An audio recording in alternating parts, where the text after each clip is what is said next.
Hi, I'm Julie Beehler. I'm an advanced registered nurse practitioner here at Palo Alto County Health Systems. Hypertension is a medical term for high blood pressure. It essentially is there are two types of hypertension. There's essential hypertension and then there's secondary hypertension. Hypertension occurs because of the vessels of the wall are becoming more constricted, or they can become obstructed. 70% of people who have obstruction of the arterial walls typically have other issues such as high cholesterol, diabetes, chronic inflammation of those vessels as well. One of the things that we found through a lot of studies and through behaviors is that if we can teach kids to live a healthy lifestyle, typically they will follow through with that through adulthood. And with exercise, we know that that keeps our weight down and encourages healthier behaviors because these are lifelong habits that we want to encourage as well. One of the things that Iowa has done through legislation is actually encourage more adolescents through the schools to have up to 120 minutes of exercise plus PE throughout the week through the school year. Exercise reduces hypertension because of the fact that it conditions your heart, so your heart doesn't have to work as hard. It lowers your resting heart rate, and when you have a heart that is conditioned, it doesn't have to work as hard against those arterial walls. Those arterial walls also tend to relax as well so that they're not as constricted. Those are things that improve your blood pressure as well. Obviously, risk factors are obesity, a high sodium diet, and when you do exercise, we tend to lose weight and we tend to decrease the amount of sodium in our body through sweat. Those are two of the major reasons why exercise does improve your blood pressure.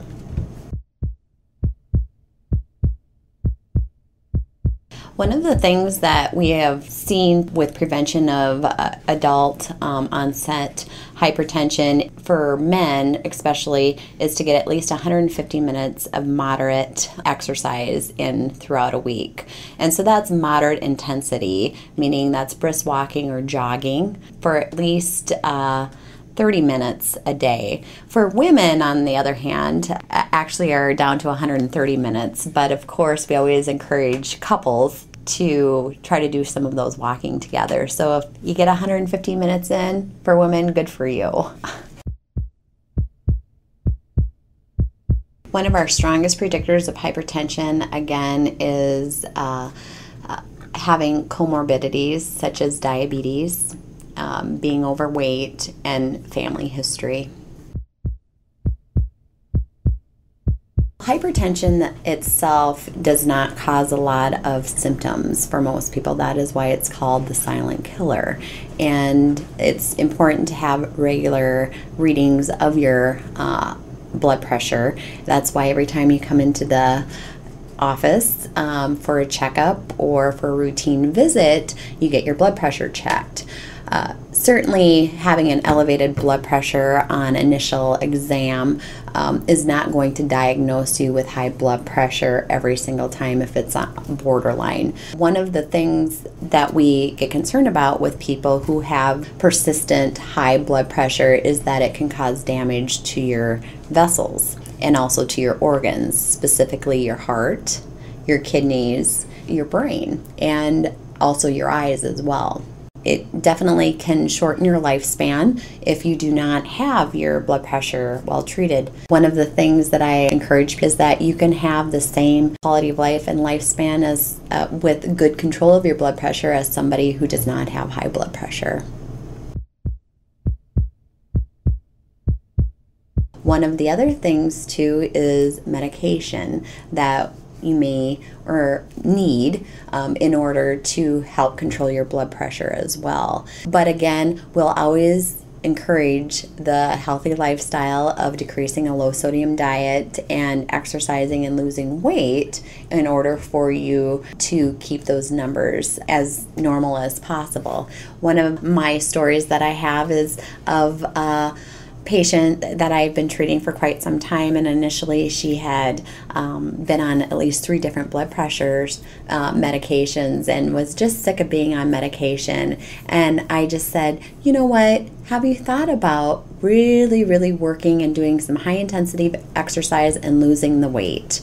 And doing what you can to lose the weight. And she's got a very strong history of high blood pressure in her family, along with her sisters and her parents, and cardiovascular disease. And she ended up losing a significant amount of weight and eating healthier, and is now completely off all of her blood pressure medication. And she'd been on blood pressure medication for almost 10 years. So that is one of those success stories that I kind of cling to when I talk to patients about the importance of a healthy lifestyle, as well that medications are an option if we need to go to them. But I always say, you know what, you can actually do a lot of this prevention and curing yourself with healthy lifestyle. Thank you for joining us on Living Well. This is Julie Beehler, nurse practitioner at Palo Alto County Health Systems.